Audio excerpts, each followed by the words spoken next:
Si Yukos ay isang kasuklam-suklam na matandang hari na malapit ng mabawian ng buhay. Gayunpaman, ang diyosa na si Alicia ay nagpakita upang bigyan siya ng isang huling kahilingan.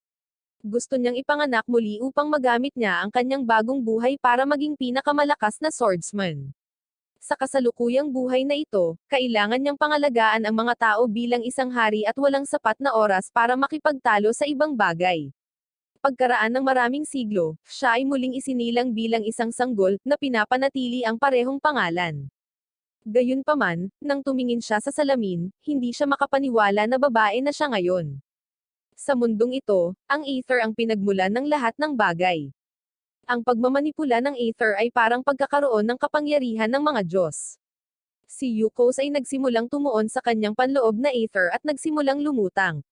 Ipinaliwanag ni Yukos na sa kanyang nakaraang buhay, natutunan lamang niya ang mga pangunahing kaalaman sa Aether. Mula nang ipanganak muli, wala siyang nakitang ibang tao na nagmamanipula nito. Biglang sumigaw ang isang lalaki tungkol sa isang dragon beast na nagpakita, at lahat ay dapat sumilong sa kastilyo. Ang ina ni Yukos na si Selena, ay pumasok sa silid dahil kailangan nilang lumikas, at nakitang lumulutang si Yukos. Umiiyak si Yukos, at pinagwalang bahala ito ng kanyang ina bilang kanyang imahinasyon. Binuhat ni Selena si Yukos at inaliw, sinabing haharapin ng kanyang ama at ng iba pa ang halimaw. Biglang sumugod ang halimaw sa dingding ng silid. Tinulak ng impact ang kapatid ni Selena, na nakatayo sa tabi ng pader kasama ang kanyang anak.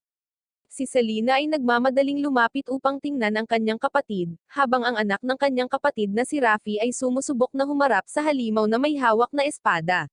Ang halimaw ay umuungal sa kanyang mukha, na nagpapatakot sa kanya.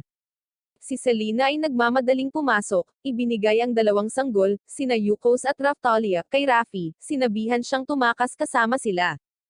Kinuha niya ang espada at nagpas siyang harapin ang halimaw mismo. Sinusugod ni Selena ang halimaw, sinabihan si Rafi na magmadali at lumabas kasama ang mga sanggol. Sinusubukan niyang labanan ang halimaw, ngunit ang espada ay walang pinsala. Inilagay ni Rafi sina Yukos at Raftalia sa likod ng isang dingding na mga kasangkapan, na sinasabi sa kanila na manatili doon habang siya ay sumasali sa laban.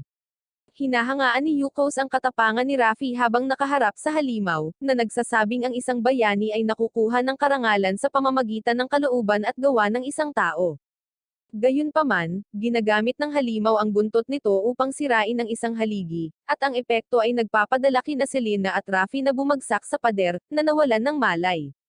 Lumapit sa kanila ang halimaw, ngunit gumapang si Yukos patungo dito para makuha ang atensyon nito.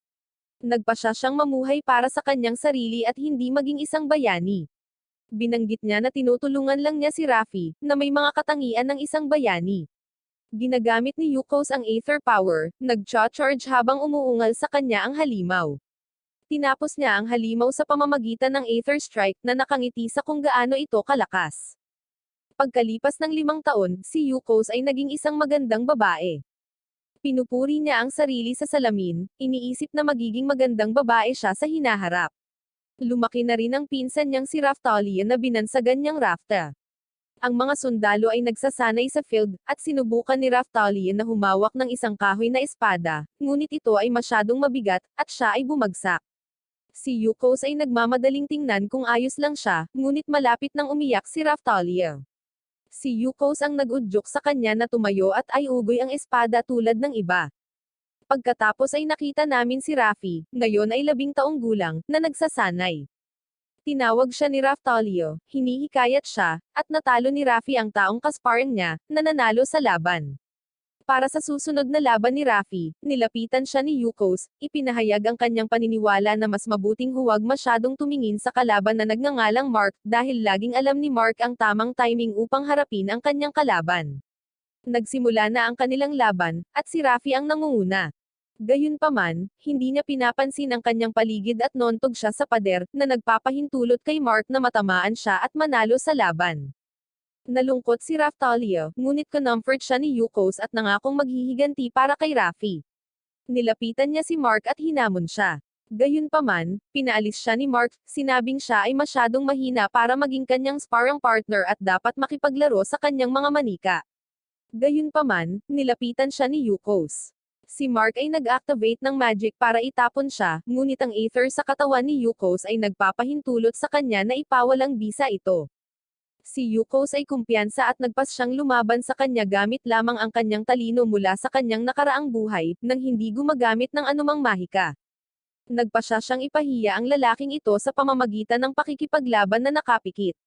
Nakaramdam si Mark ng panunuya at sinusugod siya. Ngunit kahit saan man niya ito subukang saktan, makikita siya nito at mahahadlangan ang mga pag-atake nito.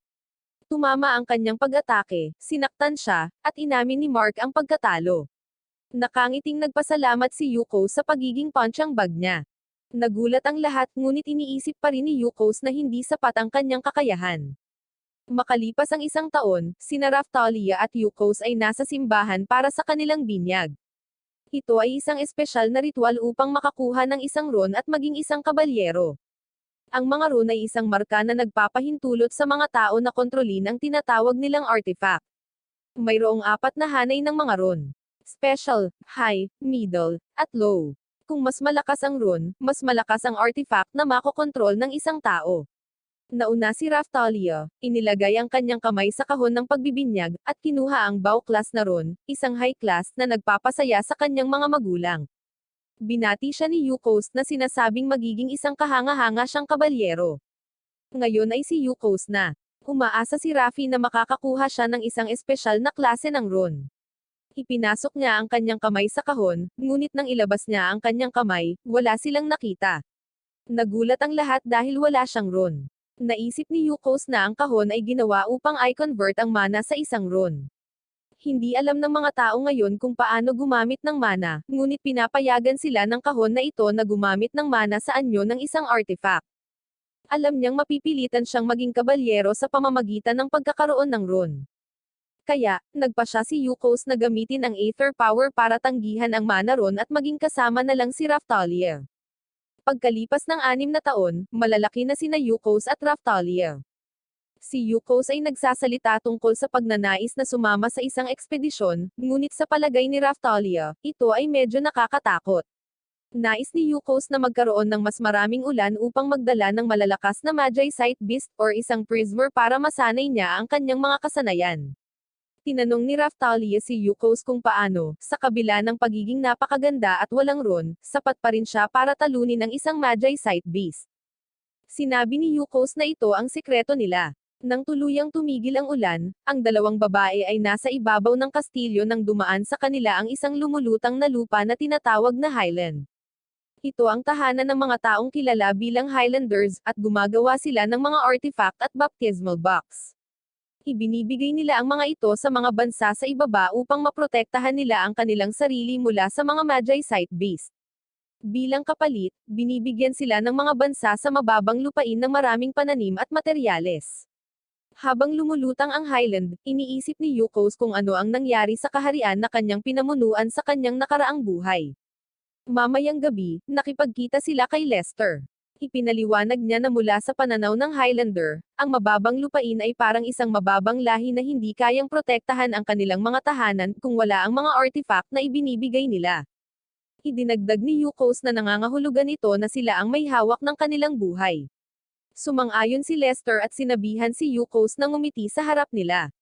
Habang papunta sina Yukos at Raftalia sa ballroom para sa handaan, nag-uusap sila tungkol sa paparating na pagbisita ng Highlander na sinamahan ng isang inspector mula sa Royal Capital. Ipinaliwanag ni Raftalia na ito ay isang inspeksyon na kadalasang nangyayari tuwing 2 or 3 taon, ngunit sa pagkakataong ito, isang Highlander ang darating. Sinabi ni Yukos na maaaring gusto ng mga Highlander na alisin ang royalty at mamuno sa mga tao. Ngunit tinanggihan niya ito, at sinabing isang lumang ugali mula sa kanyang nakaraang buhay ang pag-aralan ang mga tao sa kanyang paligid upang malaman ang kanilang tunay na motibo. Nakipagkita sila sa ama ni Raftalia, na nagpakilala sa kanila sa Royal Inspector na si Sean. Ipinakilala rin ang ambassador mula sa Highlands, at ito pala ay si Mark na ikinagulat ng mga babae. Nagbigay galang sila, ngunit hindi maiwasan ni Yukos na magtaka kung paano naging ambassador si Mark. Alam na ni Mark na curious sila, at pinatunayan ito sa pamamagitan ng pagpapakita ng marka ng Highlanders sa kanyang noo. Nagtanong si Yukos kung nangangahulugan ito na ang isang tao ay maaaring maging isang Highlander nang hindi ipinanganak doon, at sinabi ni Mark na oo. Kung ang isang tao ay gumawa ng malaking kontribusyon, maaari silang bigyan ng pagkamamamayan. Si Yukos ay nalilito pa rin, at ipinaliwanag ni Mark na binigyan niya ang Highlanders ng maraming pera. Ngunit kailangan din niya ng mga koneksyon upang maabot ang itaas na Highlanders upang magawa ang deal. Ito ay isang presyo na hindi niya pinagsisihan na binayaran, dahil ang isang Highlander ay halos may higit na awtoridad kaysa sino mang maharlika sa mas mababang lupain. Idinagdag niya na narinig niya na si Yukos ay walang tigil at nagtanong kung bakit hinahasa pa rin niya ang kanyang kakayahan. Gusto ni Lester na pagandahin ang mga bagay, kaya sinabi niya sa lahat na makilala ang espesyal na babaeng banal na kabalyero, isang Hieral Menes. Ang mga banal na kabalyero na kilala bilang Hieral Menes ay maaaring maging artifact. Gayunpaman, tumanggi si Yukos dahil alam niyang gustong maghiganti ni Mark sa nangyari 6 na taon na ang nakakaraan. Sinabi ni Yukos na haharapin siya ngunit hiniling sa kanya na huwag saktan si Raftalia or ang babaeng kabalyero. Pumayag si Mark at sinabihan siyang pumuntang mag-isa sa bahay na tinutuluyan niya ng gabing iyon. Nang maglaon, pumunta si Yukos sa villa at nakilala si Irene, ang Hieral Menes. Sinabihan siya ni Irene na tumakas dahil nag-aalala siya kay Yukos dahil pinsan siya ni Rafi. Tumanggi si Yukos dahil alam niyang basura ang personalidad ni Mark, at baka may gawin siya kapag hindi siya nagpakita. Sinabi ni Irene na haharapin niya si Mark ngunit gustong malaman ni Yukos kung plano ni Irene na tapusin siya. Sinabihan ni Irene si Yukos na huwag mag-alala at umuwi, ngunit tumanggi si Yukos. Nagbanta si Irene na aatakehin si Yukos kung hahakbang siya pasulong. Nagsimulang tumawa si Yukos dahil nasasabik siya na handang kalabanan siya ni Irene. Sa tingin ni Yukos, magandang pagkakataon ito para subukan ang kanyang kakayahan. Nataranta si Irene ngunit sinubukan ng mabilis na pag-atake para makauwi si Yukos. Hinarang ito ni Yukos at itinapon si Irene. Umaatake si Irene gamit ang kanyang punyal, ngunit umiwas si Yukos.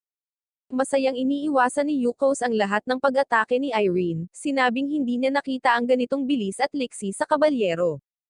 Pero alam niyang nagpipigil si Irene. Nagsagupaan sila ng espada, at tinanong ni Irene kung bakit tuwang-tuwa si Yukos. Sinabi ni Yukos na mahilig siyang makipaglaban sa isang malakas. Patuloy silang nag-aaway ng mga espada, at si Irene ay naguguluhan dahil ang kanyang mga pag-atake ay dapat nakapantay ng mga banal na kabalyero, ngunit hinaharangan ito ni Yukos ng walang anumang rune or artifact. Patuloy na umaatake si Yukos at sinabihan si Irene na magseryoso. Seryoso na si Irene, at ang susunod niyang pag-atake ay naputol sa kalahati ang espada ni Yukos. Maglulunsad siya para sa isang panghuling pag-atake, ngunit nang makakita siya ng hiwa sa braso ni Yukos, huminto siya at umatras. Gusto ni Yukos na patuloy na lumaban at ihanda ang kanyang mana. Tinanong ni Irene kung ayos lang siya, at tinanong ni Yukos kung hindi siya karapat-dapat na lumaban. Itinanggi iyon ni Irene, at si Yukos na pakiramdam na maaaring mahina siya, ay nagtanong kung naiintindihan ni Irene ang mana. Nalilito si Irene sa pagsasabing ang mga tao sa ibabang lupain ay hindi dapat makaramdam ng mana. Pagkatapos ay inamin ni Yukos na nararamdaman niya ito sa ilang lawak. Pagkatapos ay ibinaba ni Yukos ang kanyang espada at sinimulang tawagan ang Aether at ginawa itong mana, na lumilikha ng maliwanag na ikinagulat ni Irene. Naisip ni Yukos kung maramdaman ni Irene ang mana, masasaksihan niya ang kanyang kapangyarihan. Itinanong ni Irene kung paano kinokontrol ng isang walang ron na tao tulad ni Yukos ang mana. Sinabi ni Yukos na hindi kailangang magpigil ni Irene habang nakikipaglaban. Out of nowhere, isang malaking alon ng kidlat ang dumaan kay Yukos at hinamped si Irene sa isang puno. Nalaman ni Irene na inatake siya ni Lester at tinanong siya kung bakit. Dumating si Lester, inamin na mabilis na nalaman ito ni Irene. Napansin ni Yukos ang kanyang dalawang kamay na bakal na kumakaluskod sa kidlat. Iniisip niya kung iyon ang kanyang artifact. Tinanong ni Irene kung pinagtaksilan niya sila, at sinabi ni Lester na oo. Iniisip ni Yukos na maaaring ginagawa ito ni Lester para pigilan sila sa pagpaslang kay Mark at paglapit sa kabundukan. Ngunit naisip ni Irene na gustong pabagsakin ni Lester ang mga Highlander. Gusto niyang nakawin ang kanilang teknolohiya at ikalat ito sa mas mababang lupain. Kinumpirma ito ni Lester, na sinasabi sa paraang iyon na mapoprotektahan nila ang kanilang sarili mula sa mga Magi-Site Beast nang hindi yuyuko sa mga Highlander. Tinanong ni Yukos kung bakit niya ipinagkanulo ang mga ito. Sinabi ni Lester na matagal na siyang iniimbitahan ng Highlanders. Sinabi sa kanya ni Irene na hindi niya matatalo ang Highland. Kaya sinabi ni Lester na gusto niya siya. Gusto niyang magsaliksik ng hero na banta upang makatulong sa paggawa ng mga artifacts sa mas mababang lupain. Tumanggi si Irene, sinabing makakasama ito sa mga tao. Bumaling si Lester kay Yukos na tumanggi rin at handang makipaglaban sa kanya. Pinagdikit ni Lester ang kanyang mga kamay, na lumilikha ng isang malaking lugar ng kidlat. Binalaan ni Irene si Yukos na mag-ingat dahil may mga high-class artifacts si Lester, na nagpapatawag ng mga lightning beast. Ang mga beast ay nabuo, ngunit ang mga ito ay mahirap makita. Nararamdaman ni Yukos na mayroong hindi bababa sa 30 sa kanila. Sinabihan ni Lester ang 2 beast na sundan siya, at ang iba ay dapat umatake kay Yukos. Napagtanto ni Yukos na dahil nasugatan si Irene, plano ni Lester na panatilihing abala siya habang kinakalaban niya si Irene. Isang halimaw ang naglulunsad sa kanya, ngunit siya ay umiwas dito habang si Irene ay natamaan ang beast na nagdulot ng malaking liwanag. Ipinaliwanag ni Irene na ang isang malakas na pag-atake ay nagpapasabog sa mga beast. Hiniling ni Yukos kay Irene na gamitin ang hakbang na iyon sa kanilang susunod na laban, ngunit tumanggi si Irene, at sinabing hindi siya isang nahuhumaling sa labanan tulad ni Yukos. Tinutuya ni Lester si Irene sa paggamit ng kanyang espesyal na hakbang para turuan ng leksyon si Yukos dahil ilang beses lang niya itong magagamit. Gustong tulungan ni Yukos si Irene at nagpas siyang labanan ang mga halimaw na nasa harapan niya. Pinalakas ni Yukos ang kanyang sarili sa Aether, na bumubuo ng isang shell sa kanyang katawan. Sinuntok niya ang mga lightning beast, tinapos sila. Iniisip ni Irene na nasaktan ni Yukos ang kanyang sarili, ngunit hindi siya napinsala ng pagsabog. Patuloy na sinisira ni Yukos ang mga lightning beast. Sinabi niya kay Irene na kung hindi niya maiiwasan ang pagsabog, kailangan lang niyang palakasin ang sarili upang hindi maapektuhan ito. Tinawag ni Irene na walang isip si Yukos, sinasabing sinusubukan niyang turuan siyang gumamit ng mga long-range na pag-atake sa mga lightning beast, hindi malapit na labanan. Nakipagtalo si Yukos na ang kanyang paraan ay mas mabilis. Magagawa niya ito dahil ang Aether na nakakondense sa kanyang katawan ay bumubuo ng isang alon, na madaling nagpapawalang bisa sa mga pagsabog. Tinapos niya ang mga beast at lumapag sa harap ni Irene, humihingi ng paumanhin sa paghihintay sa kanila. Gayunpaman, nakikita ni Lester ang kapintasan sa kapangyarihan ni Yukos, hindi ito nagtagal dahil sa kanyang kawalan ng tibay. Si Yukos ay humanga sa kanyang pagsusuri. Sinabi sa kanya ni Lester na ito ay magiging isang paligsahan ng pagtitiis, habang China charge niya ang kanyang braso ng kidlat. Sinubukan niyang lumikha ng higit pang mga lightning beast ngunit pinigilan ito ni Yukos sa pamamagitan ng paglalagay ng kanyang paa sa pagitan ng kanyang mga kamay. Napaatras si Lester at nagsimulang tumakbo patungo sa villa, ngunit si Yukos ay napakabilis. Naabutan niya ito, hinawakan siya sa braso, at sinipa. Biglang lumabas si Raftalion na sumisigaw, habang tumatalon sa bintana dahil hinahabol siya ng isang Magi-Site Beast. Ngumisi si Lester na parang alam na niya ang mangyayari. Hinabol ng halimaw si Raftalion, ngunit pumasok si Yukos at sinuntok ang mga kamay nito. Ang halimaw ay nakakaranas ng ilang mga pagsabog habang ito ay bumagsak sa lupa. Gayunpaman, muli itong tumayo. Sinabi ni Raftalion sa kanila na ang halimaw ay si Mark. Sinigaw ng Magi-Site Beast ang pangalan ni Yukos na ikinagulat niya. Pumasok si Lester, sinabing siya ang gumawa kay Mark na maging isang Magi-Site Beast. Tinanong ni Irene kung ano ang ibig niyang sabihin. Ipinakita sa kanila ni Lester ang isang vial na tinatawag na prism powder.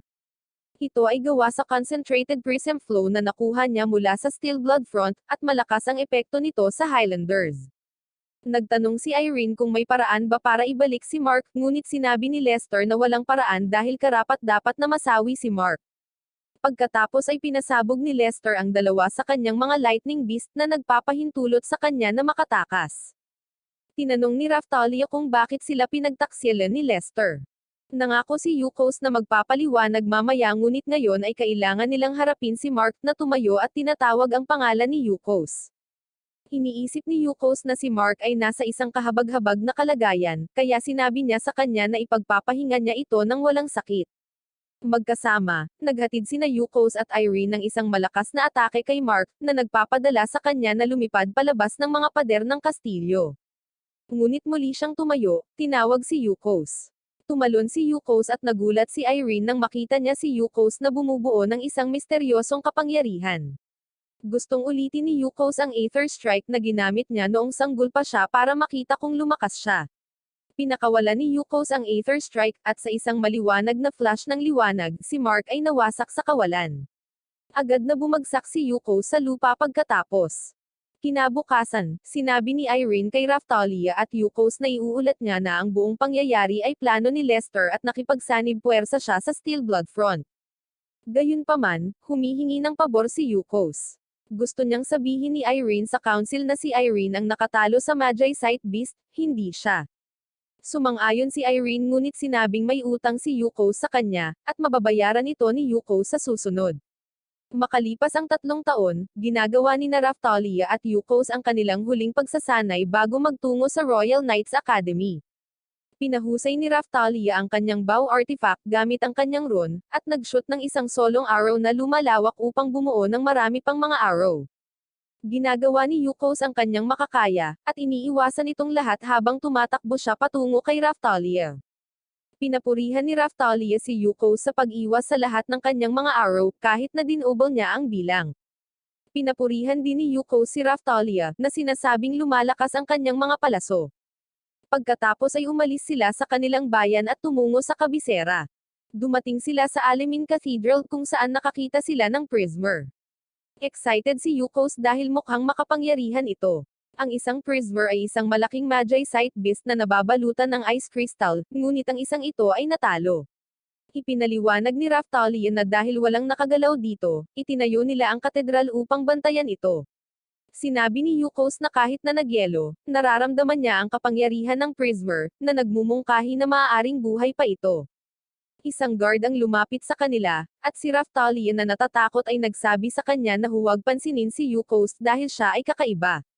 Binalaan sila ng gwardya na manatili sa katedral dahil marami silang nakitang Magicite na hayop sa paligid.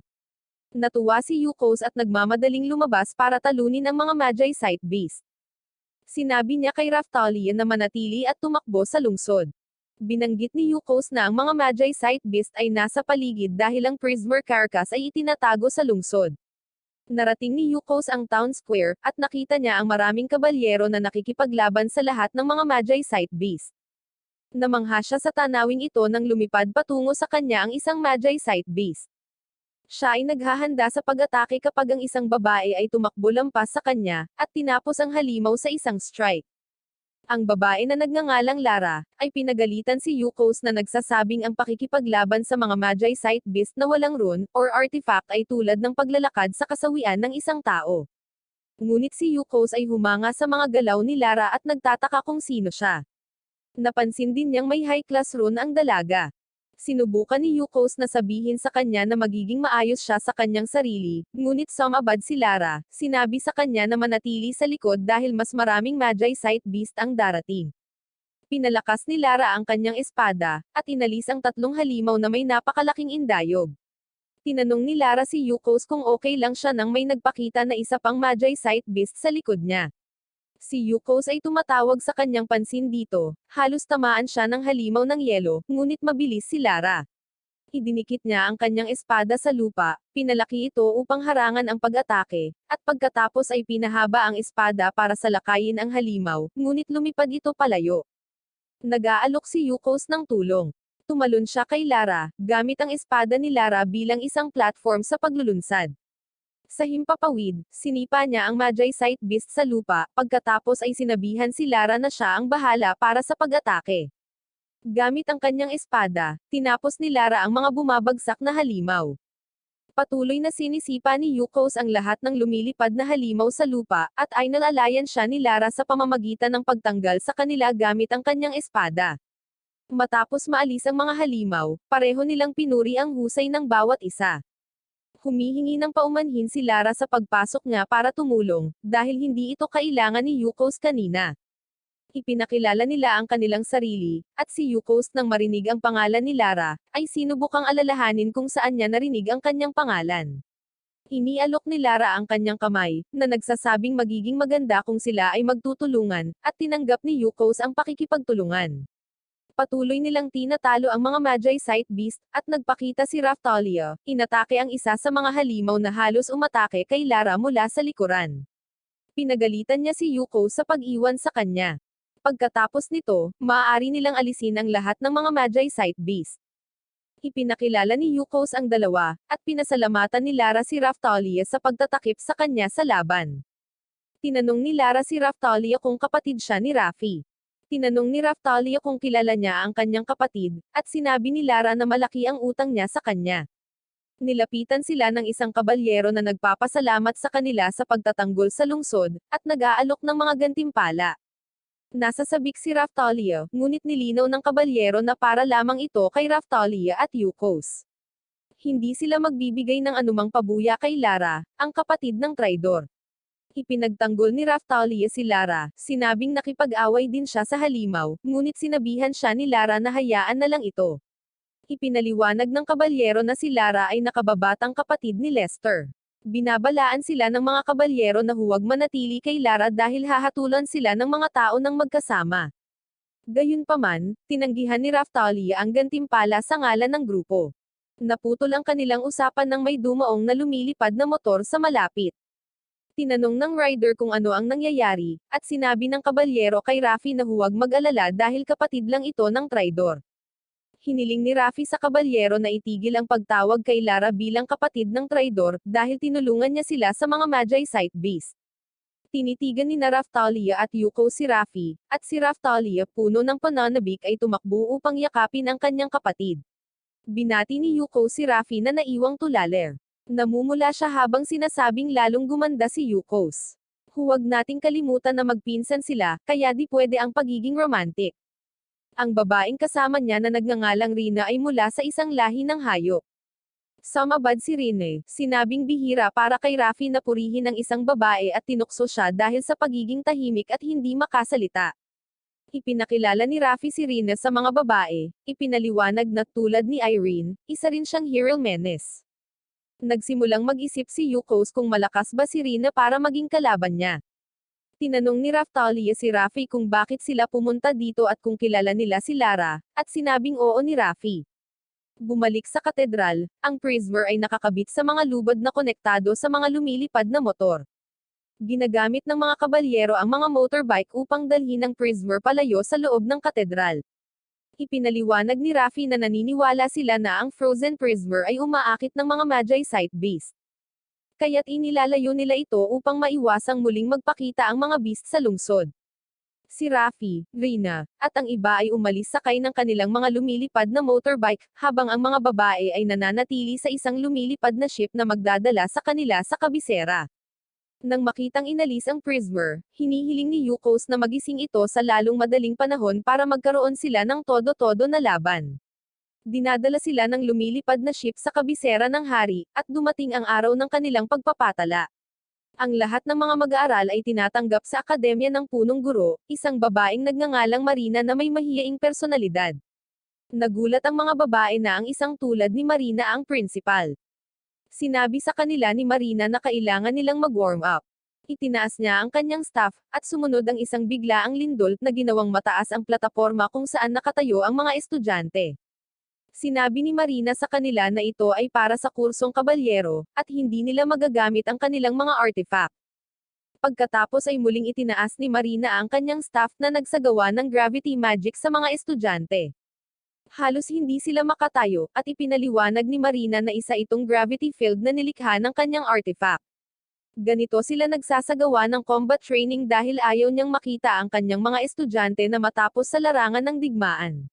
Makakatulong ito sa kanila na makakuha ng magandang kalagayan upang manalo sa bawat laban. Biglang, tatlong malalaking mekanisadong bug ang lumabas mula sa platform, at ipinaliwanag ni Marina na ito ay isang laro ng tag na nag-uutos sa kanila na magsimula. Si Yukos ay nakatiis sa gravity field at sinuntok ang tatlong mekanisadong bug palabas ng platform. Natigilan ng mga estudyante, pati na rin ang principal pero demonstrasyon lang daw iyon. Muli niyang binuhay ang mga mekanisadong bug, at sa pagkakataong ito ay inaatake ng mga bug ang mga estudyanteng naiwang sumisigaw, at ang ilan ay itinapon sa ibabaw ng plataporma. Inanunsyo ni Marina na may 60 segundo na lang ang natitira, kaya para maging mas mahirap, pinalaki niya ang puwersa ng gravity. Ang gravity field ay nagiging mas mabigat, at si Raftalia ay nagreklamo tungkol sa kung paano hindi na niya ito makakayanan. Ipinahayag ni Lara na hindi siya makagalaw, at lumapit ang isa sa mga bug, itinapon sila palabas ng platform. Ang mga bug ay nagpapatuloy upang itapon ang higit pang mga mag-aaral sa labas ng platform. Isa na lang ang natitira, si Yukos na napapalibutan ng mga mekanisadong bug. Sumugod ang mga ito sa kanya, ngunit tumalon si Yukos na naging sanhi ng kanilang pagsasalpukin. Pagkatapos ay tinapos niya ang mga ito at naging panalo, na ikinagulat ni Principal Marina. Ang mga estudyante ay namangha sa lakas ni Yukos, nagtataka kung sino siya at pinupuri ang kanyang kagandahan. Si Marina ay nabighani rin kay Yukos. Pagkatapos ay dinala ni Marina ang lahat sa isa pang open field. Sinabi niya sa kanila na sa pagkakataong ito ay bibigyan sila ng isang espesyal na pagsusulit sa rekomendasyon. Tinawag niya si Raftalio, Liza, Lara, at Pauline, at ibinalita sa kanila na sila ang mga inirerekomendang mag-aaral para sa kursong kabalyero. Pagkatapos ay tinawagan niya si Yukos, inanunsyo na siya ang inirerekomendang mag-aaral para sa Squire course. Magiging simple lang ang pagsubok na ibibigay niya sa kanila. Ipapadala niya sila sa isang lugar, at dapat silang makabalik bago ang takdang oras. Nagtanong si Yukos kung saan, at ipinaliwanag ni Marina na isa itong dimensyon na nilikha ng kanyang artifact, na tinatawag na Labyrinth of Ordeals. Sa isang masamang ngiti, ipinaliwanag niya na susubok ito hindi lamang sa kanilang lakas kundi pati na rin sa kanilang isipan. Pagkatapos sabihin ito, tinapik niya ang kanyang staff sa lupa, at maraming pinto ang lumabas. Sinabi niya sa kanila na pumili ng isang pinto at pasukin ito, at sa likod ng bawat pinto, isang pagsubok na angkop sa kanila ang naghihintay. Ang bawat isa sa mga babae ay nakatayo sa harap ng isang pinto, at sinimulan ni Marina ang oras, senyales na nagsimula na ang pagsusulit. Pumasok si Yuko sa pinto, at sa una ay madilim. Pagkatapos ay nagpapakita ang mga pulang ilaw, na nagpapatingkad sa lugar. Nagpakita ang isang Magi Sight Beast, ngunit habang naghahanda siyang salakayin ito, nawala ito. Lumingon siya sa kaliwa niya, at nakita niya ang isang nakabalabal na lalaki at isang babae sa harapan niya na may hawak na tungkod. Biglang nagpakita ang dalawang Magi Sight Beast, isang misteryosong babae at si Mark. Sa kanan niya, nakita niya sina Irene at Lara. Lahat sila ay ilusyon ng mga kalaban na nakalaban niya noon. Sa isang ngiti, ipinahayag niya na ito ay perpekto para sa kanyang pagsasanay. Ngunit kapag sinubukan niyang atakihin sila, nawawala sila. Bigla niyang narinig si Raftalia na tinatawag siya. Lumingon siya upang makita ang isang 5 taong gulang na si Raftalia, at isang 13 taong gulang na si Rafi. Lumapit siya sa kanila, at nakita niya ang kanyang mga magulang sa kabilang banda. Nagsisimula siyang magtaka kung ito ba ay mga alaala ng kanyang pagkabata. Napagpasyahan niyang binabalikan lang niya ang ilang mga alaala at nagpasya na sumulong. Nagpapakita ang Magi Sight Beast na natalo niya noong siya ay sanggol pa ngunit agad ding nawala. Si Yukos ay patuloy na sumusulong, iniisip kung ang mga alaalang ito ay sinadya upang maabot ang kanyang mga alaala sa pagkabata. Nakikita niya ang mga nasasakupan mula sa kanyang mga nakaraang buhay na nakapaligid sa kanyang may sakit na kama. Nawala ang mga ito, at bago pa siya makamove on, narinig niya ang isang pamilyar na boses na tinatawag siyang kamahalin. Lumingon siya para makita ang bumati sa kanya, ang sinabing matagal na nung huli nilang pagkikita. Ang tumawag sa kanya ay si Rudolph, ang kanyang dating kahalili sa buhay. Tinanong siya ni Yukos kung bakit naging lugar ang mundo ng mga taong minamaliit ang iba pagkatapos ng kanyang kasawian. Pagkatapos, hinugot ni Rudolph ang kanyang espada, at napagtanto ni Yukos na hindi niya masasagot ang kanyang tanong. Sinusugod siya ni Rudolph, ngunit mabilis niyang naiwasan ang lahat ng kanyang pag-atake. Ginagamit niya ang kanyang mga daliri upang saluhin ang espada sa pagitan nila. Napagtanto ni Yukos na kung magpapatuloy siya sa unahan, tiyak na magpapakita ang Diyos ang si Alicia. Binanggit niya na kahit na binanggit ni Marina na ang pagsubok ay dapat na subukan ang kanyang isip, hindi niya gusto kung paano ito nangyayari. Tinapos niya si Rudolph sa kawalan at nagpas siyang lumabas. Itinutok niya ang kanyang mga braso pataas at nagpaputok ng Aether Strike na nakakabasag ng mga layer ng salamin sa itaas niya. Inilapit ni Liza ang kanyang ulo sa butas upang makita kung ano ang nangyari. Napagtanto ni Yukos na ang lahat ng mga dimensyon ay magkakaugnay. Tinanong ni Liza kung siya ang may pananagutan sa mga butas, at sinabing oo ni Yukos na sinasabing hindi na niya gusto ang pagsulong dito. Pagkatapos ay tumalon siya sa dimensyon ni Liza at nagtanong kung maaari silang umalis ng magkasama. Ginagamit ni Liza ang kanyang artifact para ipatawag ang mga pakpak sa kanyang likod. Kasama nito, lumipad siya sa susunod na dimensyon habang karga-karga si Yukos. Kinuha nila si Lara at lumabas mula sa isa sa mga pinto. Nag-cheer ang mga estudyante sa kanilang tatlo, habang si Principal Marina naman ay binabati sila sa pagpasa. Sa sandaling iyon, lumabas si Raftalia mula sa isa pang pinto, at pumasa din siya. Dinala sila ni Marina sa kanyang opisina, at ipinaalam sa kanila na ang bagong Highland Ambassador ay gustong imbitahan sina Raftalia at Yuko sa kanyang inaugurasyon. Makalipas ang mga araw, hinihintay ni Lara at Liza si Raftalia na ihanda si Yukos. Pareho silang natigilan nang makita si Yuko sa kanyang damit na nagkomento si Liza na bagay ito sa kanya. Dumating sila sa inauguration hall kung saan sinabihan sila ni Rafi na kumain ng anumang gusto nila mula sa mesa ng pagkain. Malapit na silang kumain nang may nagpakita na magic circle sa kisame. Maraming Magi Sight Beast ang tumalon pababa mula rito, na nagdulot ng gulat sa bulwagan. Tinapos ni Rafi ang isa sa mga beast. Hinatake naman sila ni Yuko sa pamamagitan lamang ng pag-atake ng kanilang mga ulo gamit ang kanyang Aether Strike. Mas maraming Magi Sight Beast ang patuloy na dumarating, ngunit madali silang tinapos ni Yuko sa kanyang Aether Strike. Ang ibang mga babae ay hindi man lang makalaban, dahil si Yukos ang nag-alis sa kanila ng mag-isa. Hindi man lang sila nababahala tungkol dito, dahil masaya si Yukos sa pakikipaglaban, at ang lahat ng mga beast ay inalis. Kinabukasan, isang lalaking nagngangalang Tyson ang nagbigay kay Lara ng isang espesyal na artifact na espada. Ibinahagi ni Marina sa lahat na, sa panahon ng napakalaking pag-atake ng Magi Sight Beast, naisip niyang tumalon sa ibang dimensyon sa halip na lumikha ng proteksyon na kalasag. Kaya, hiniling niya kay Tyson na gawin ito. Sinabi ni Tyson na ang espada ay maaaring magpadala ng mga tao sa ibang dimensyon at batay sa kanilang mga magic powers. Si Lara ang magiging pinakamahusay sa paggamit nito. Nagpasya si Lara na subukan ito. Nag-concentrate siya, at nagsimulang kuminang ang espada. Biglang nagdilim ang buong kwarto, at nasa isang lugar sila na parang labyrinth of ordeals. Lumingon si Yukos kay Rina at sinabing oras na para makipaglaban. Sinubukan niyang suntukin si Rina, ngunit mabilis si Rina at sumuntok pabalik. Patuloy na sumusuntok si Yukos ngunit madaling umiwas si Rina. Pagkatapos, nagpasya si Rina na gumamit ng baril sa halip na manuntok. Itinuro niya ito kay Yukos at sinabing ito ang kanyang artifact. Iniiwasan ni Yukos ang lahat ng mga bala, at gumawa ng isang ice sword gamit ang kanyang mahika upang harangan ang mga pag-atake ni Rina. Si Yukos ay nag-iisip ng mabuti kung paano lalapit kay Rina para makabawi siya. Nalaman ni Yukos na mahusay si Rina sa long-distance attack ngunit determinado siyang manalo. Plano niyang gumawa ng ilang hakbang upang makalapit kay Rina. Ngunit pagkatapos, ginulat siya ni Rina sa pamamagitan ng pagpapatawag ng isa pang baril. Inatake niya si Yukos, at kahit na naiiwas ni Yukos ang karamihan sa mga bala, ang isa sa kanila ay nagpunit ng kanyang kamiseta. Patuloy na hinaharangan ni Yukos ang mga bala. Iniisip niya ang tungkol sa paghihintay kay Rina na maubusan ng mga bala, ngunit pagkatapos ay napagtanto niya na ang kanyang tibay ay maaaring maubusan muna. Napansin ni Yukos na hindi gaanong gumagalaw si Rina sa pagkakataong ito.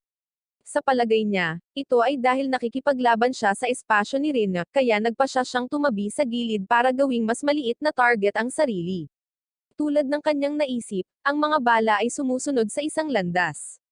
Pinalihis sila ni Yukos pabalik kay Rina, na ikinagulat niya.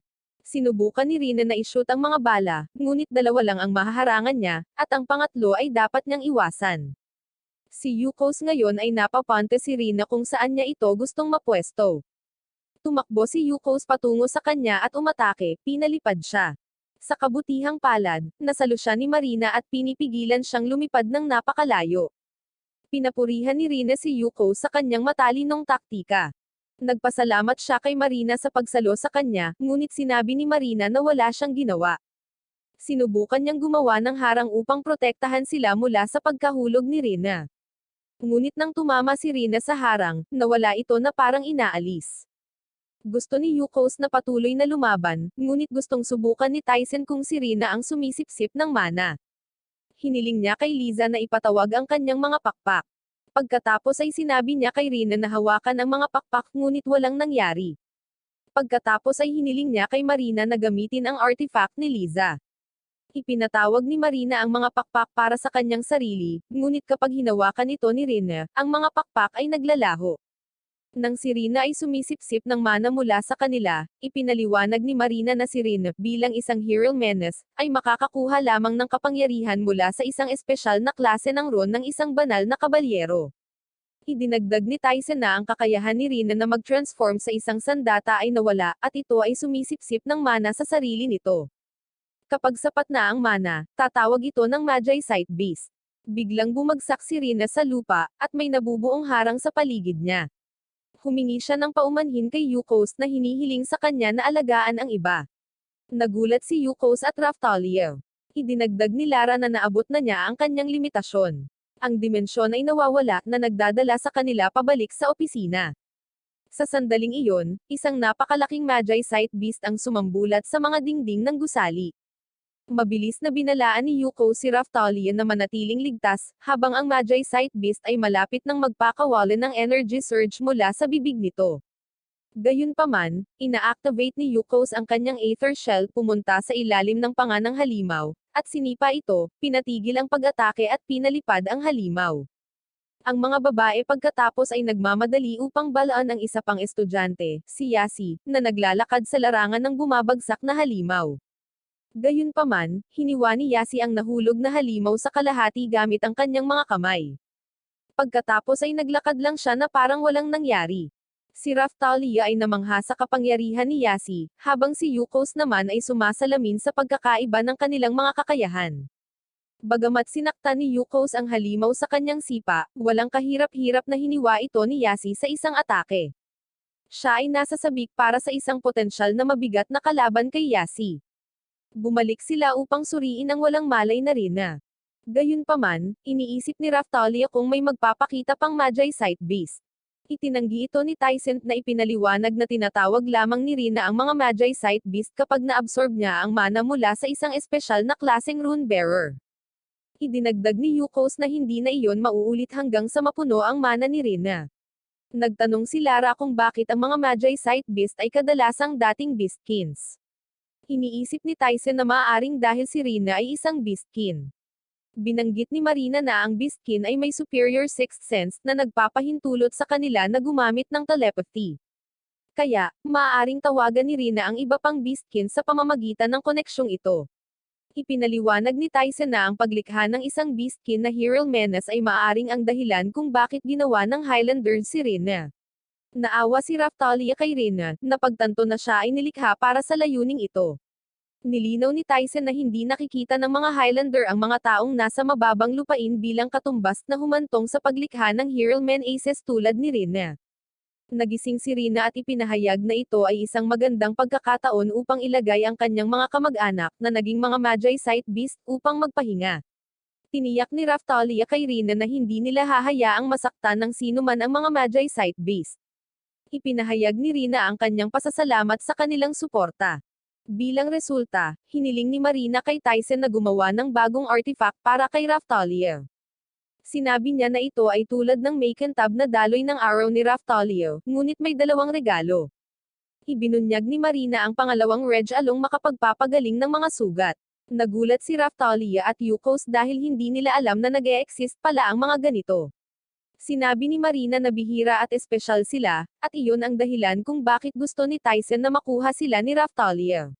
Nag-iwan din siya ng mensahe, para alagaan ni Raftalia ng husto si Rina. Nangako si Raftalia na paprotektahan ang lahat at si Rina. Bigla silang nakarinig ng malakas na ingay at nakakita sila ng usok sa labas. Tumakbo sila upang tingnan ito at nakita ang mga estudyante na sinusubukang apulahin ang apoy. May isang Magi Sight Beast sa lupa. Tinanong ni Marina kung ano ang nangyari, at ipinaliwanag ng isang estudyante na lumabas na naman ang kapangyarihan ni Rina. Ipinadala nila ang nilalang sa ibang dimensyon, ngunit may mga nasaktan. Pagkatapos ay napansin nila si Silver, ang estudyanteng nakipag-away sa halimaw. Nasaktan siya at hiniling sa kanila na kunin si Rina. Okay lang sinabi ni Marina, at ang importante ay gumaling si Silver. Sa kanyang bagong artifact, nagpa siya si Raftalia na subukan ito at pagalingin ang mga sugat ni Silver. Nag-cheer sa kanya si Yukos, sinasabing naniniwala siyang magagamit ni Raftalia ang artifact. Huminga ng malalim si Raftalia at inactivate ang artifact. Inilabas niya ang kapangyarihan sa pamamagitan ng kanyang katawan, ginawa ang kanyang mga kamay na kumikinang. Pagkatapos ay inilagay niya ang mga ito kay Silver, at pagkaraan ng ilang sandali, nagsimulang maghilim ang kanyang mga sugat. Ngunit hindi pa tapos ang pagpapagaling. Masasabi ni Yukos na nangangailangan ito ng malaking halaga ng mana, kaya nag-aalok siya ng tulong. Alam ni Yukos na maaaring maging mahirap ang pagkopya ng healing power, ngunit sinusubukan niyang itugma ang kanyang mana sa mana ni Raftalia. Sa tulong ni Yukos, nakumpleto ni Raftalia ang proseso ng pagpapagaling. Nagpasalamat si Marina sa kanilang dalawa at hiniling sa iba na dalhin si Silver sa infirmary para makapagpahinga siya.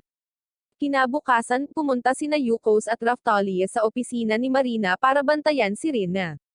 Nagtanong si Yukos kung bakit parang nabalisa si Marina, at ipinaliwanag niya na plano ng Royal Guard na bantayan si Rina mula ngayon. Ipinahayag niya na gusto nilang ibalik si Rina sa Highland, at lumikha ng bagong hero na banta. Hindi sumasang-ayon si Raftalia, na sinasabing dahil lang sa hindi maayos si Rina ay hindi nangangahulugan na maaari nilang tratuhin siya bilang isang bagay. Tiniyak ni Marina sa kanila na patuloy na itatago ng akademya si Rina.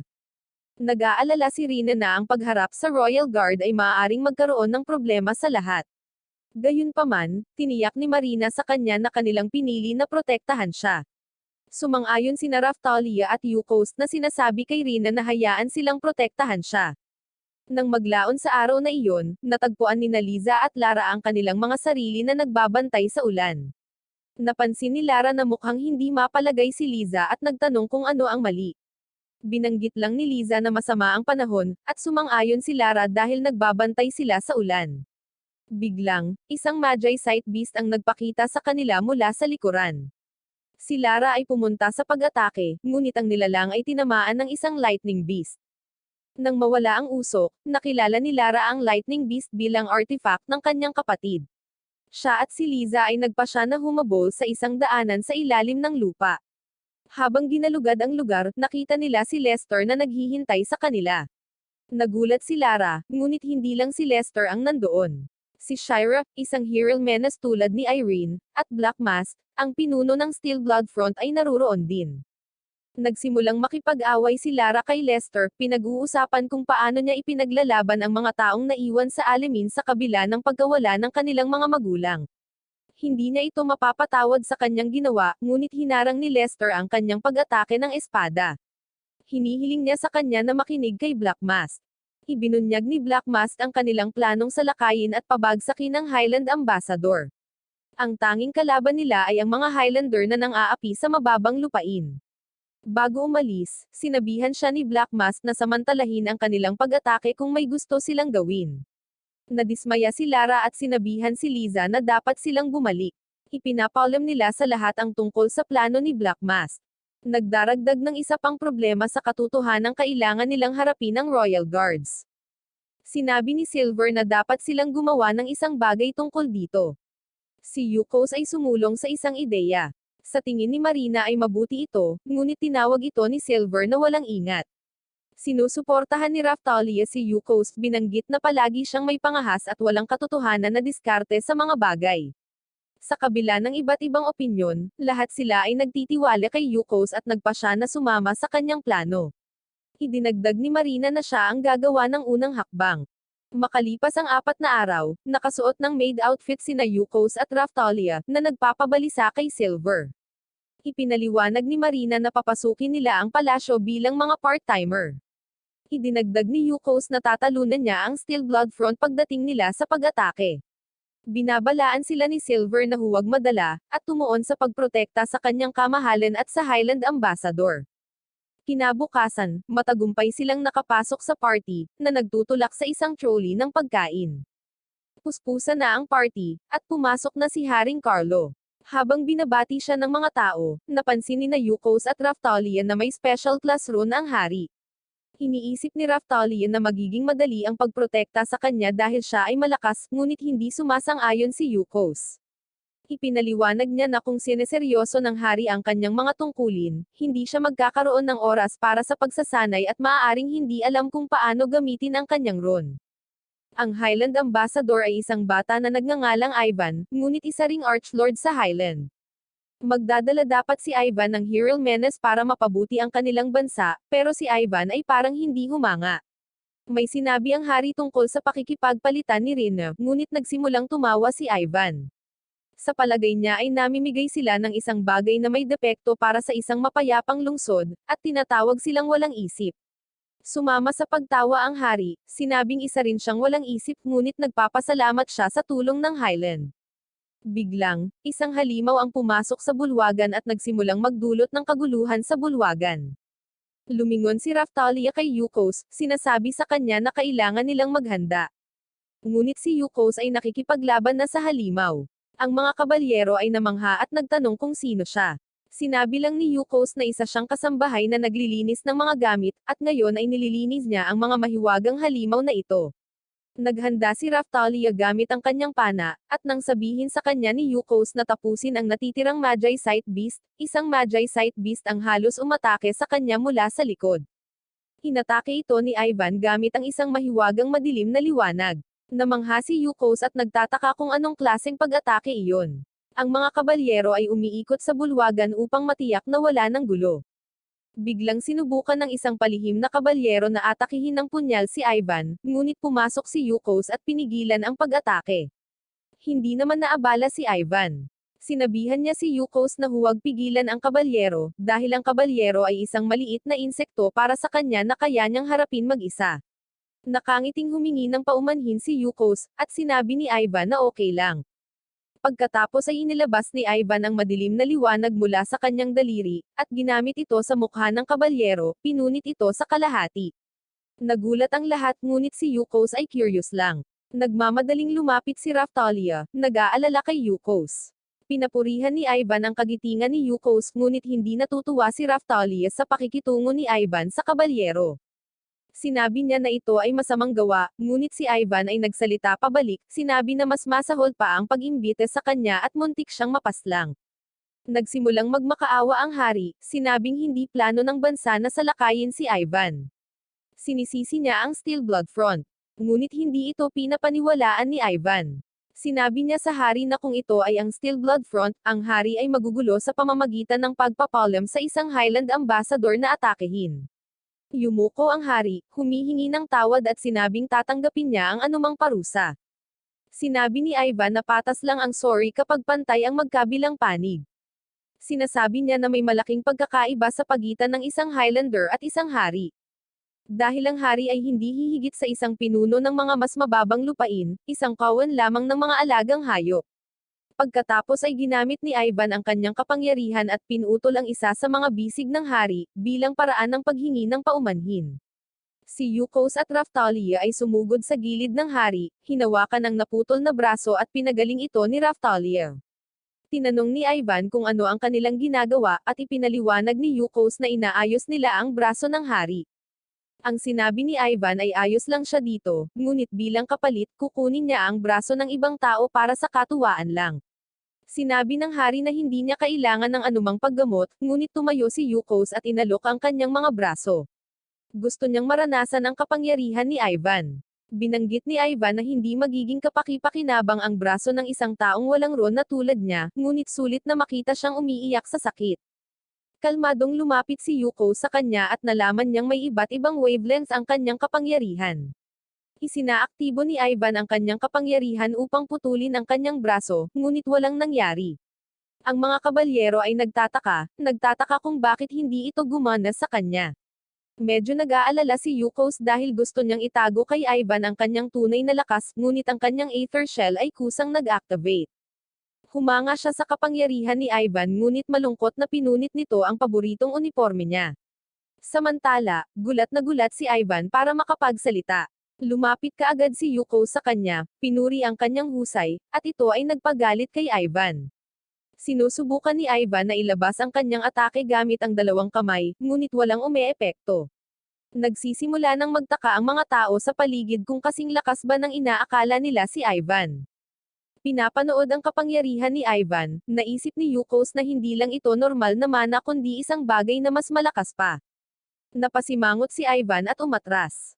Sinabi niya kay Yukos na ang kanyang kapangyarihan ay tinatawag na mana refine, at ang isang taong mula sa mas mababang lupain na tulad niya ay hindi dapat mablock ito. Ngunit sinabi ni Yukos kay Ivan na kung patuloy siyang bumubuti, maaaring abutin ng kanyang kapangyarihan ang Aether. Nataranta si Ivan at tinanong si Yukos kung sino siya.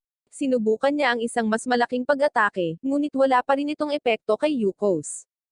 Nakangiting sumagot si Yukos, sinabing isa lang siyang katulong na nananakot ng bata. Naiinis si Ivan at sinubukang atakihin ang puso niya, pero minsan pa, walang magawa ang kapangyarihan niya. Hinawakan ni Yukos ang braso ni Ivan at hinayla ito, na naging dahilan ng pananakit nito. Mapaglaro siyang humihingi ng tawad at sinabihan siyang magpatuloy at subukang putulin ang kanyang kamay. Hinihiling ni Ivan na ibunyag niya ang kanyang tunay na pagkatao, iginiit na hindi siya maaaring maging isang katulong. Panunukso pabalik ni Yukos, sinabing part-time maid lang siya na kumikita ng pera para makakain. Napagtanto ni Ivan na hindi magbibigay ng diretsyong sagot si Yukos, inutusan siyang ipakita ang kanyang kapangyarihan at atakihin siya. Muli siyang tinutokso ni Yukos na ipinapaalala sa kanya na siya ang nagnanais ng kanyang braso kapalit ng kamay ng hari. Sinabi ni Ivan na wala na siyang pakialam doon, at sinabihan siyang hampasin siya. Sinabi ni Yukos na magiging interesado siya sa isang away, ngunit hamarang ang hari. Sinabi niya sa kanya na huwag makipagkamay sa Highland Ambassador kahit hilingin ito ni Ivan. Tinawag ni Ivan na walang isip ang hari, ipinagmamalaki na bilang isang archlord, hindi siya dumating para mag-alok ng hero na banta or pagbutihin ang relasyon. Sa halip, nagbabala siya na galit ang kanyang pinuno, at malapit nang mapuksa ang bansa ng hari. Tinanong ng hari kung bakit siya naruroon. Ngumiti ng masama si Ivan, at may dumadagandong sa labas. Isang barkong pandigma ang nahayag, malapit nang sasalakayin ang palasyo. Iniisip ni Yukos na maaring ito ang battleship ng Steel Blood Front, ngunit tumawa si Ivan, na nagsasabing ang bitag ay naitakda na. Ipinaliwanag niya na ang Steel Blood Front, isang anti-Highlander na organisasyon, ay nagdudulot ng mga issue. Kaya, ang mga Highlander ay gumamit ng maling seremonyang tulad nito, at siya, bilang isang archlord, ay lumapit. Napagtanto ng hari na alam na ng mga Highlander ang tungkol sa Steel Blood Front. Sinabi ni Ivan na ang seremonyang ito ay kasinungalingan. Ang tunay nilang layunin ay akitin ang Steel Blood Front at durugan sila. Sa labas, sinasalakay ng mga kabalyero ng kaharian ang barkong pandigma ng Steel Blood Front. Tinanong ng mga kabalyero sa loob si Ivan kung bakit minamaltrato ang hari. Casual na sinabi ni Ivan na walang dahilan, at walang kwenta lang sila. Pinalibutan ng mga kabalyero si Ivan para tapusin siya. Nakangiting tumalon si Yukos na nagsasabi na si Ivan ang masamang tao na nagtaksil sa hari at pinutol pa ang kanyang braso. Sumang-ayon si Ivan at lumingon si Yukos sa hari, humihingi ng pahintulot na tapusin ang tulisan na ito. Sinabi ng hari na huwag tapusin si Ivan kundi hulihin siya ng buhay. Bumalik si Yukos kay Ivan, na nagsasabing maaari na silang lumaban ngayon dahil nagbago na ang mga pangyayari. Excited si Ivan sa laban, na nangangakong tatapusin ito kaagad dahil may mga gagawin siya. Ina-activate ni Yukos ang kanyang Aether Shield at sinimulang gamitin ang Aether. Pinagmamasdan ni Ivan ang magic na pumapalibot kay Yukos, nagtataka kung ano ito dahil hindi pa niya ito naramdaman noon. Kaya, naglagay siya ng harang sa kanyang sarili at sinabihan si Yukos na lumapit sa kanya, tinutokso siyang huwag mahiya. Ipinaliwanag ni Yukos na ang mahika ni Ivan ay maaaring maglaho ng mga bagay. Laking gulat ni Ivan na alam niya ang tungkol sa kanyang hadlang, at nagtataka kung nakikita niya ito. Ibinunyag ni Yukos na alam niyang si Ivan ang lumikha ng mahika sa paligid niya. Ngunit sinabi niya sa kanya na ituon ang lahat ng kanyang kapangyarihan sa isang punto dahil doon siya saisalakay. Tumawa si Ivan, na nagsasabing hindi siya sapat na uto-uto upang sundin ang kanyang payo. Iniisip niya kung gagawin niya ang sinasabi nito, sa ibang lugar lang siya saisalakay.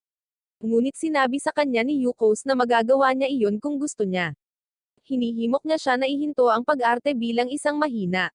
Ito ay nagpapagalit sa kanya, at nag-aatubili niyang sinunod ang payo nito, tinutuon ang lahat ng kanyang kapangyarihan sa isang punto. Hinahamon ni Ivan si Yukos, sinabihan siyang lumapit sa kanya at huwag maging duwag. Sinusugod siya ni Yukos, at sa isang sipa na pinalakas ng Aether, sinira niya ang kanyang harang. Pagkatapos, sinundan niya ito ng isa pang sipa na nagpapalipad kay Ivan sa labas ng kastilyo. Napagtanto niyang napasobra siya. Hinawakan niya si Raftalia at umalis sa kastilyo upang harapin ang kaguluhan sa labas. Ginagamit niya ang mga lumilipad na motor na parang hagdan, tumatalon papunta sa mga ito upang maabot ang mas mataas na pader. Nagbibigay ito sa kanya ng mas malapit na pagtingin sa barkong pandigma ng Steel Blood Front. Nagpakawala si Yukos ng isang Aether Strike patungo dito, ngunit sa kanyang pagtataka, isa pang Aether Strike ang lumihis at nakansela ang kanyang pag-atake. Ang hindi inaasahang naglunsad ng isa pang Aether Strike ay si Black Mask. Napagtanto ni Yukos na sina Lara at Shira ay wala sa battleship. Binabati sila ni Yukos na nagsasabing ang kanyang pag-atake ay isang magiliw na hello lamang, at handa na siyang gawin ang lahat. Nagpa siya si Black Mask na harapin siya at tumalon pababa para salubungin siya. Pinupuri niya ang katapangan nito at tinanong kung nasaan ang Highland Ambassador. Sinabi ni Yukos na wala siyang ideya. Kinikilala ni Black Mask na siya ay malakas. Si Yukos ay hindi lubos na sigurado, ngunit handa siyang subukan kung gaano siya katatag. Pareho nilang pinalakas ang kanilang sarili gamit ang Aether at nagsimulang sumalakay dito, nag-aaway, naghahadyas ng suntok at sipa sa isa't isa. Napansin ni Yukos ang napakalaking lakas ni Black Mask mula sa kanilang labanan. Samantala, ginagamit ni Raftalia ang kanyang pana upang ibagsak ang barkong pandigma. Sinubukan ni Yukos na suntukin si Black Mask ngunit iniwasan niya ito at sinubukang sunggaban siya mula sa likuran. Nagawa niyang makaiwas sa kanya at nataman siya ng sipa sa mukha. Sinabi sa kanya ni Black Mask na hindi pa siya tapos at hinahamon niya siya na ibigay ang kanyang pinakamahusay na pag-atake. Biglang naramdaman ni Yukos ang ibang daloy ng Aether, hindi katulad ng karaniwang Aether Shell. Si Black Mask ay nagpakawalan ng isang long-range na pag-atake, na pinipilit si Yukos na tumalon pabalik upang maiwasang matamaan. Napagtanto ni Yukos na ito ay isang Aether Sword. Alam ni Yukos na pinalakas ng Black Mask ang kanyang Aether at ginawa itong isang Aether Sword. Sa tingin niya ay magagawa rin niya iyon. Ngunit napagtanto din niya na binabalot ng Black Mask ang kanyang katawan ng Aether Shell, isang bagay na hindi niya magawa. Sumusugod si Black Mask kay Yukos. Hindi mablock ni Yukos ang kanyang Aether Sword, kaya nakatutok siya sa pag-iwas sa lahat ng kanyang pag-atake. Sinusubukan niyang malaman kung paano isara ang distansya at maabot siya. Kahit na sa kanyang Aether Shell, ang pagtama ng Aether Sword ay maaaring seryosong saktan siya. Gayunpaman, nagpa siya siyang ilabas ang kanyang sariling Aether Sword upang harangan ang mga pag-atake ni Black Mask. Tinutuya niya siya, na sinasabing ang mahina niyang espada ay hindi makakaputol sa kanya. Ngunit hindi iyon ang kanyang plano, gusto niyang pabagalin ang pag-atake nito para maabot niya ito. Nagawa ni Black Mask na basagin ang kanyang espada, ngunit sinamantala niya ang sandaling iyon para itulak siya palayo. Ginagamit niya ang pagkakataong ito para maglunsad ng Aether Strike. Pinipilit niyang i-compose ang sarili, pero napigilan pa rin niya ang pag-atake nito. Napagtanto ni Black Mask na ang mga bagay ay nawawala sa kanyang kontrol. Biglang lumipad papunta sa kanila si Raftalia sakay ng motor, at binalaan si Yukos na mag-ingat dahil may paparating. Sa susunod na sandali, lumapag si Ivan mula sa langit. Si Yukos ay parang, "Oh mahusay, ligtas ka boy." Bumaling si Ivan kay Black Mask at sinabing dudurugin niya siya, at parurusahan ang kanyang mga kasama. Sa sandaling iyon, nagpakita si Shira sakay ng isang motorsiklo. Hinihingi ni Black Mask ang kanyang kapangyarihan. Sinabi niyang okay at nagsimulang magbago, na nagbibigay sa kanya ng kapangyarihan kay Black Mask. Si Yukos ay sobrang excited na makakita ng Hyrule Menace transformation. Sinubukan ni Ivan na pigilan ito, ngunit pinigilan siya ng isang maliwanag na liwanag. Nang lumiwanag ito, hawak ni Black Mask ang anyo ng sandata ni Shira, isang sibat na parang bahaghari. Naghahanda si Black Mask sa pag-atake at nag-set up si Ivan ng harang. Ipinagyayabang niya na ang sibat ay maglalaho kung ito ay dumampi. Ngunit dumaan si Black Mask sa barrier at hinawakan ang balikat ni Ivan. Biglang nawala ang parte ng katawan na iyon. Ginagamit ni Black Mask ang sibat para alisin ang buong katawan ni Ivan, tinapos siya sa kanyang mukha. Natakot si Raftalion na makita ito at tinanong si Yukos kung ano ang kanyang gagawin.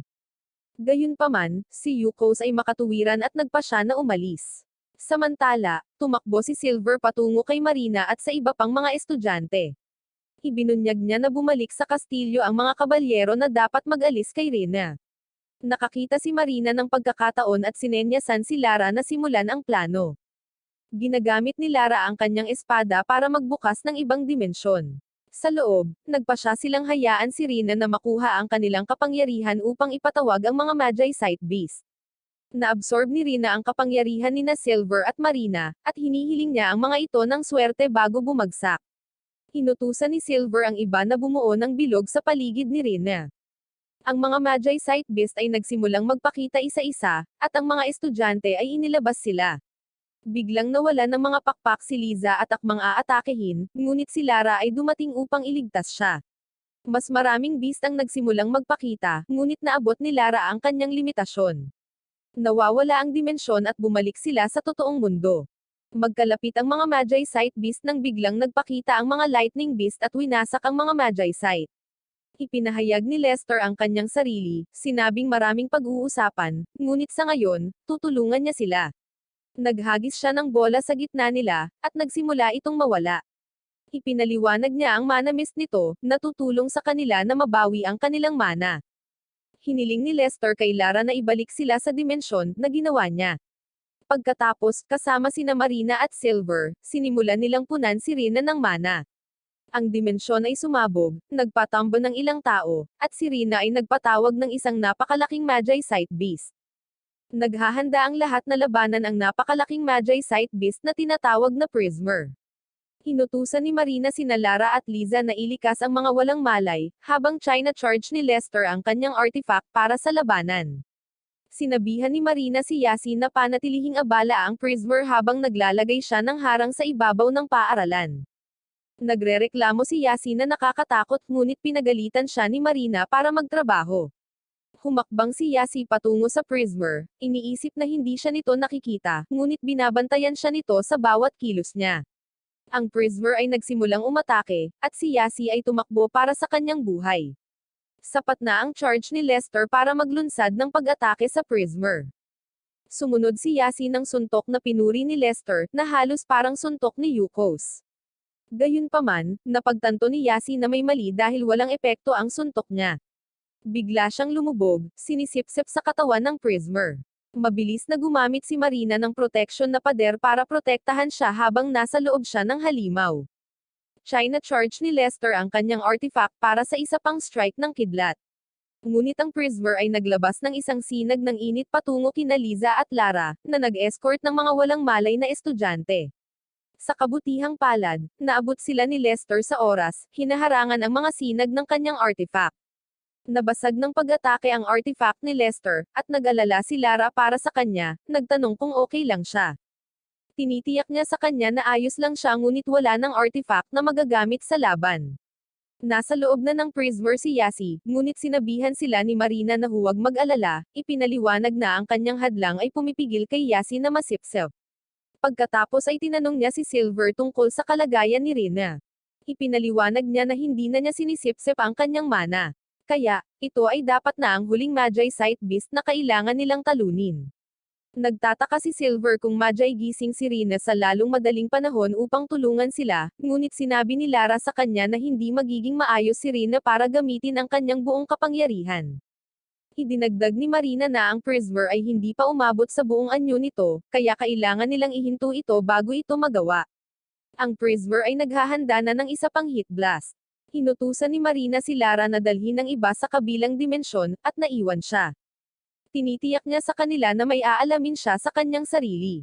Binuksan ni Lara ang kabilang dimensyon. Sinabi ni Marina kay Lester na protektahan ang sarili, ngunit iginiit niyang huwag mag-alala. Pareho silang naghahanda na pigilan ang pag-atake ng Prismer, ngunit hindi ito sapat. Sa kabutihang palad, dumating si Yukos at sinipa ang Prismer sa hangin. Gayunpaman, hindi ito nakakalayo, at ang Prismer ay nagsimulang bumagsak pabalik, handang magpaputok ng isa pang atake kay Yukos. Naghahanda si Yukos ngunit ang mga sinag ng init ay nahati sa maraming anyo, patungo sa lungsod. Ginagamit ni Yukos ang kanyang bilis upang masuntok ang lahat ng sinag ng init palayo sa lungsod. Kahit ang mga nasa ibaba ay hindi nakikita ang kanyang mga galaw. Bumaba ang dalawa sa slupa at si Yukos ay excited na harapin ang Prismer, isang bagay na lagi niyang gusto. Pinagalitan siya ni Marina, sinasabing manatiling nakatutok. Ipinakita niya kay Yukos ang isang maliwanag na ilaw sa katawan ng Prismer, na inihayag na si Yasi ang nasa loob, at sinabihan siyang mag-ingat. Tumakbo si Yukos patungo sa Prismer, nagpaplanong ituon ang kanyang mga pag-atake sa paligid ni Yasi para mailabas siya. Nagsimulang maghagis ng mabilis na suntok ang Prismer kay Yukos. Iniiwasan niya ang mga ito, ngunit alam niyang hindi makakatulong ang pag-iwas lang. Kaya, nagpasya siyang pigilan ang isang kamao nito. Mabigat ang kamao, at kailangan niyang ibuhos ang buong lakas ngunit nasa sabik siya. Biglang nagsimula ang dalawa ng napakabilis na labanan ng kamao. Gayunpaman, kahit na hinaharangan niya ang mga hit, walang puwang para makalapit siya. Pagkatapos, tumalon si Yukos sa hangin at ini-atake ang isang Aether Pierce sa Prismer, ngunit itinaboy ito ng Prismer. Siya ay naglunsad ng isa pang Aether Strike ngunit ang Prismer ay nakaiwas muli. Sinabihan siya ni Marina na magmadali dahil lumalabo na ang ilaw ng protection na pader ni Yasi, at maa-absorb siya kung hindi siya maliligtas ng mga ito sa lalong madaling panahon. Si Yukos ay may nasa isip na pamamaraan upang subukan na maaaring mailigtas si Yasi, ngunit kailangan niyang lumapit sa Prismer upang magamit ito. Biglang inilunsad ni Raphtalia ang kanyang arrow sa langit, at nahati ito sa maraming arrow, na umuulan sa Prismer, na hamarang sa kanila. Sumama rin sina Liza at Lara sa pamamagitan ng pagtutulak ng kanilang mga sandata sa halimaw. Ang mga babae ay nagtutulungan, na nakakagambala sa Prismer sa kanilang mga pag-atake habang sinasara ni Yukos ang distansya. Sinipa ni Yukos ang Prismer, ipinadala ito sa hangin, at pagkatapos ay sinundan ng isang Aether Strike. Kumpiyansa siyang hindi ito maiiwasan ng Prismer sa hangin. Hinikayat ni Raphtalia si Yukos na ibigay ang kanyang makakaya at pasabogan ang Prismer, ngunit kabaligtaran ang sinabi ni Yukos. Siya ang nagudyok sa Prismer na kumapit at magtiis sa pag-atake, na ikinagulat ng lahat. Tumalon si Yukos para isara ang distansya at tinamaan ito ng kanyang Aether Breaker, dahilan para mabasag at sumabog ang katawan nito. Ang grupo ay hinalinhan na nagawa nilang talunin ang Prismer, ngunit nagtataka kung nasaan si Yukos. Pagkatapos ay humarap siya sa kanila kasama si Yasi sa kanyang mga bisig. Ang grupo ay tumatakbo upang batiin siya sa kanyang tagumpay. Sinamantala ni Lester ang pagkakataong umalis. Nakita siya ni Lara, ngunit ngumiti lang sila sa isa't isa. Pagkalipas ng ilang araw, ipinahayag ng hari ang kanyang pasasalamat kina Raphtalia at Yukos sa pag-aalaga sa kanya. Binanggit niya na nagawang harapin ni Yukos si Ivan at Itaboy ang Steel Blood Front. Sa makatuwid, gusto niyang siya ang maging bagong commander ng Royal Guard, na ikinagulat ni Yukos at Raphtalia. Ang mga gwardya ay nagsimulang pumalakpak, handang ipakita ang kanilang paggalang sa kanilang bagong commander. Gayunpaman, tumayo si Yukos at tumanggi sa alok.